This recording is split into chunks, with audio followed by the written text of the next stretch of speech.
It's almost 8:30 Washington time. Chamber is otherwise empty. A few members, Senator Stabenow of Michigan, preparing to speak. This is not really a Senate debate. That happens almost never in this body, which is unfortunate. I had hoped that perhaps some members from the other side would come and defend their position, but they haven't. It's their right to go home, and they've done it. We think it's worth a few minutes of our time to come even this late at night to talk about this issue.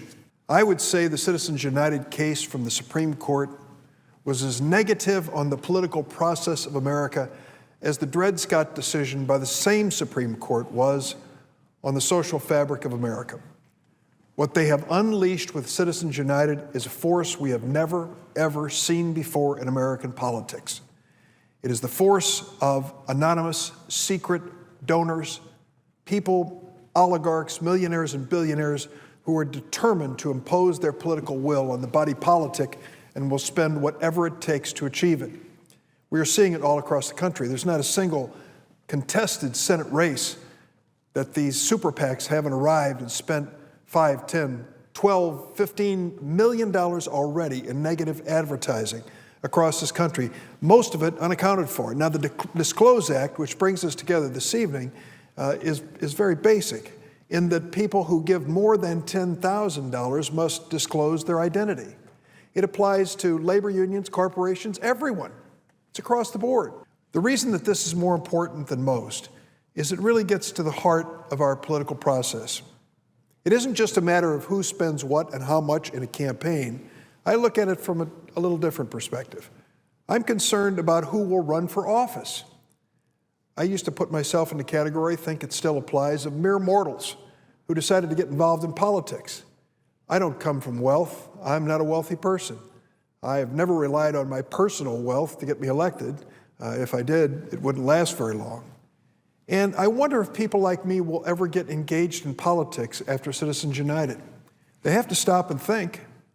No matter how many doors I knock on, no matter how many hands I shake, no matter how often I study the issues and take positions that I think are meaningful and would resonate with voters, the fact is some super PAC could arrive tomorrow, spend $1 million and blow me away. That is a humbling thought for someone deciding to engage in a race for public office for the first time.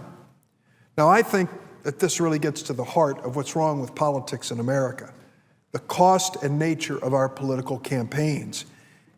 It is a fact, and you hear it every day on the floor of the Senate. People measure the gravity and importance of votes in terms of their political impact.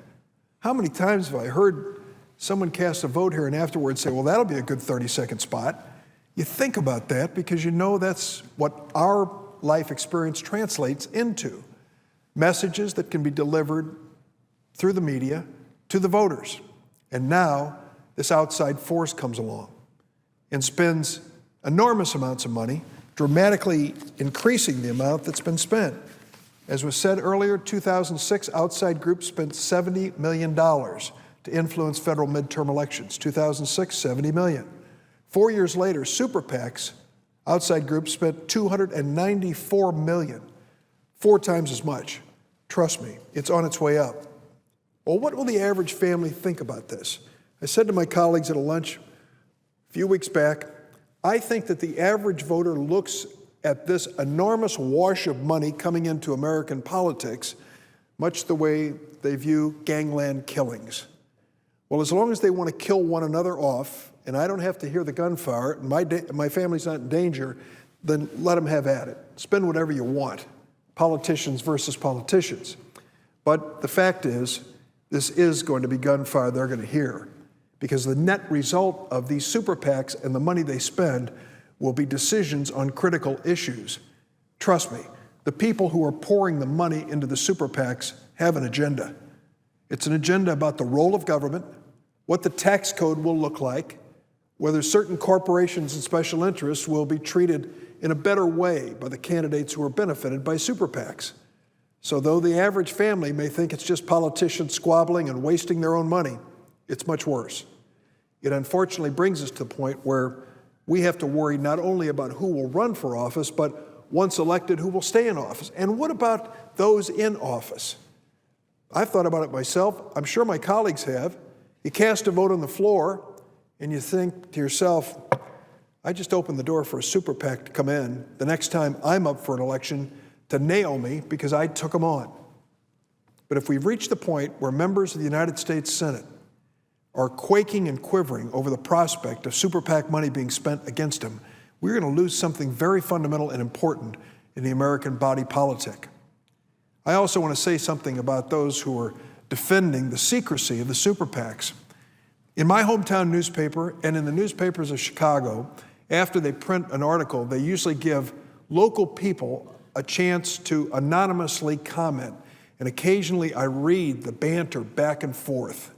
It is amazing the chest-thumping, fire-breathing that you get in these comments from these anonymous pipsqueaks who don't have the courage to disclose their own names.